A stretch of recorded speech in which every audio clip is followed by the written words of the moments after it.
ಇವತ್ತಿನ ಪಾಲಿಟಿಕ್ಸ್ ನಲ್ಲಿ ಒಬ್ಬ ಸಿಎಂ ಆದ್ರೆ ಸಾಕು, ಸಚಿವ ಸಂಪುಟದಲ್ಲಿ ಸೀಟು ಗಿಟ್ಟಿಸಿಕೊಳ್ಳಕ್ಕೆ ನಾಯಕರು ಯಾವ ರೇಂಜ್ಗೆ ಫೈಟ್ ಮಾಡುತ್ತಾರೆ ಅನ್ನೋದು ನಿಮ್ಗೆ ಗೊತ್ತಿದೆ. ದೊಡ್ಡ ಜಂಬೂ ಸಪೋರ್ಟ್ ಇಟ್ಟುಕೊಂಡು ಆಡಳಿತ ನಡೆಸೋಕೆ ಸಿಎಂಗಳು ಹೈರಾಣ ಆಗುತ್ತಾರೆ.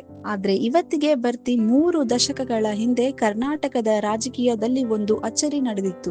ಕೇವಲ 11 ಜನ ಮಂತ್ರಿಗಳನ್ನ ಇಟ್ಟುಕೊಂಡು ಇಡೀ ರಾಜ್ಯವನ್ನ ಅತ್ಯಂತ ಶಿಸ್ತಿನಿಂದ ಆಳಿದ ಒಬ್ಬ ಅಪ್ಪಟ ಕೃಷಿಕ, ರೈತರ ಧ್ವನಿ ಈ ದೇಶದ ಪ್ರಧಾನಿ ಪೀಠದವರೆಗೂ ಏರಿ ಇತಿಹಾಸ ಸೃಷ್ಟಿಸಿದ್ರು. ಅವರನ್ನೇ ನಮ್ಮ ಹೆಮ್ಮೆಯ ಕನ್ನಡಿಗ, ಮಣ್ಣಿನ ಮಗ HD ದೇವೇಗೌಡರು. ಹೌದು, 93 ಇಳಿ ವಯಸ್ಸಿನಲ್ಲೂ ವೀಲ್ ಚೇರ್ ನಲ್ಲೇ ಕೂತು ಜನರಿಗಾಗಿ ಹೋರಾಡುತ್ತೀನಿ ಅನ್ನೋ ಈ ಕಳಿ ಅಸಲಿಗೆ ಕೃಷಿ ಹಿನ್ನೆಲೆಯಿಂದ ಬಂದು ಇಡೀ ದೇಶ ಮೆಚ್ಚುವಂತಹ ಲೀಡರ್ ಆಗಿದ್ದು ಹೇಗೆ? ಹಾಸನ, ಮಂಡ್ಯ, ರಾಮನಗರದ ಹಳೆ ಮೈಸೂರು ಭಾಗದ ರೈತರು ಇಂದಿಗೂ ದೇವೇಗೌಡರನ್ನು ತಮ್ಮ ಮನೆ ಮಗನಂತೆ ಆರಾಧಿಸೋದು ಏಕೆ?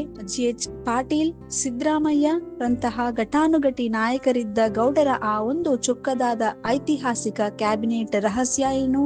ಮಣ್ಣಿನ ಮಗ ಅಂತ ಅವರನ್ನು ಯಾಕೆ ಕರೀತಾರೆ ಗೊತ್ತಾ? ಎಲ್ಲವನ್ನೂ ಹೇಳುತ್ತೀವಿ ಈ ಸ್ಟೋರಿ ನೋಡಿ.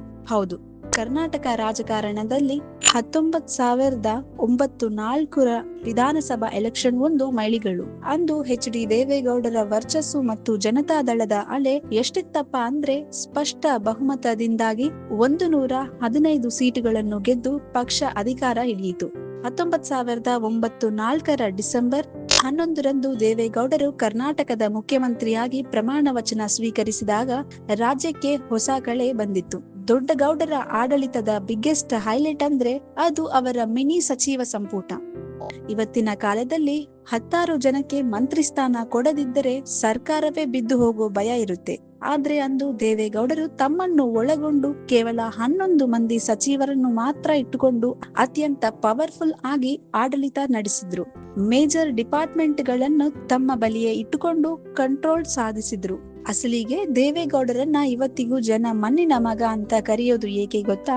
ಅವರು ಎಷ್ಟು ದೊಡ್ಡ ಸಂವಿಧಾನಕ ಹುದ್ದೆಗೆ ಏರಿದ್ರು ತಮ್ಮ ಹಳೆಯ ಸೊಗಡು ಮತ್ತು ರೈತನ ನೋವನ್ನು ಯಾವತ್ತೂ ಮರೆಯಲಿಲ್ಲ.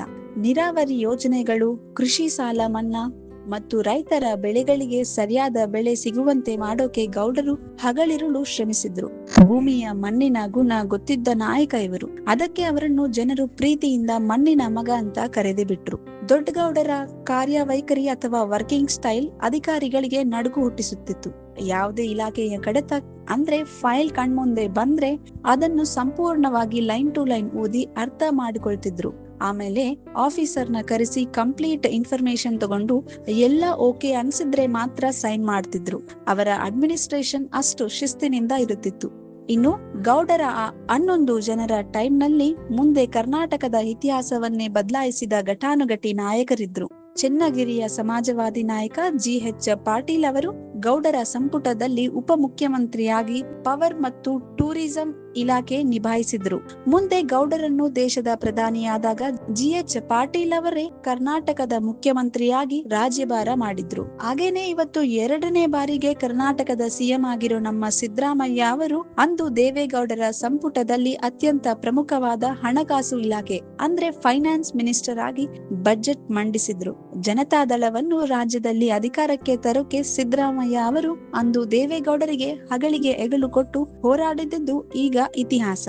ಈ ಮಾಸ್ಟರ್ ಸಂಪುಟದಲ್ಲಿ ಶಿಕ್ಷಣ ತಜ್ಞ D ಮಂಜುನಾಥ್ ಚಿಂಚೊಳ್ಳಿ, ವೈದ್ಯನಾಥ್ ಪಾಟೀಲ್, ಸಹಕಾರ ಸಚಿವರಾಗಿ RL ಜಾಲಪ್ಪ, ವಸತಿ ಸಚಿವರಾಗಿ ಬಸವರಾಜ ರಾಯರೆಡ್ಡಿ, ಪೌರಾಡಳಿತ ಇಲಾಖೆಯ ಮಿರಾಜುದ್ದೀನ್ ಪಾಟೀಲ್, ಕಾನೂನು ಸಚಿವರಾಗಿ DB ಚಂದ್ರೇಗೌಡ, ನೀರಾವರಿಯಲ್ಲಿ ಮುನಿಯಪ್ಪ ಮುದ್ದಪ್ಪ ಮತ್ತು ಬೆಂಗಳೂರು ನಗರ ಅಭಿವೃದ್ಧಿಯ ಹೊಣೆ ಹೊತ್ತಿದ್ದು ರೋಷನ್ ಬೇಗೆ ಅವರಂತಹ ಟ್ಯಾಲೆಂಟೆಡ್ ಲೀಡರ್ಸ್ ಇದ್ದರು. ದೇವೇಗೌಡರ ಸಿಎಂ ಅವಧಿ ಕೇವಲ 1.5 ವರ್ಷ ಮಾತ್ರ ಇತ್ತು. 1996ರಲ್ಲಿ ಅವರು ಭಾರತದ ಪ್ರಧಾನಮಂತ್ರಿಯಾಗಿ ದೆಹಲಿ ಸುಲ್ತಾನರ ಪೀಠಕ್ಕೆ ಏರಿದಾಗ ಸಿಎಂ ಸ್ಥಾನಕ್ಕೆ ರಿಸೈನ್ ಮಾಡಿದ್ರು. ಆದ್ರೆ ಆ ಶಾರ್ಟ್ ಪೀರಿಯಡ್ ನಲ್ಲೇ ಅವರು ನೀರಾವರಿ ಮತ್ತು ಗ್ರಾಮೀಣ ಅಭಿವೃದ್ಧಿಯಾಗಿ ಕೊಟ್ಟ ಕೊಡುಗೆ ಅನನ್ಯ. ಅದಕ್ಕೆ ಇವತ್ತಿಗೂ ಹಳೆ ಮೈಸೂರು ಭಾಗದ ರೈತರ ಪಾಲಿಗೆ ದೇವೇಗೌಡರು ರಾಜಕೀಯದ ಧ್ರುವ ತಾರೆಯಾಗಿ ಉಳಿದಿದ್ದಾರೆ. ದಿಲ್ಲಿ ಗದ್ದುಗೆಯಲ್ಲಿ ಇದ್ದಾಗಲೂ ಅವರು ರೈತರ ಪರವಾಗಿಯೂ ಧ್ವನಿ ಎತ್ತಿದ್ರು. ಅದಕ್ಕೆ ದೇಶದ ಇತಿಹಾಸದಲ್ಲಿ ದೇವೇಗೌಡರು ಸದಾ ಮಣ್ಣಿನ ಮಗನಾಗಿ ಇದ್ದಾರೆ.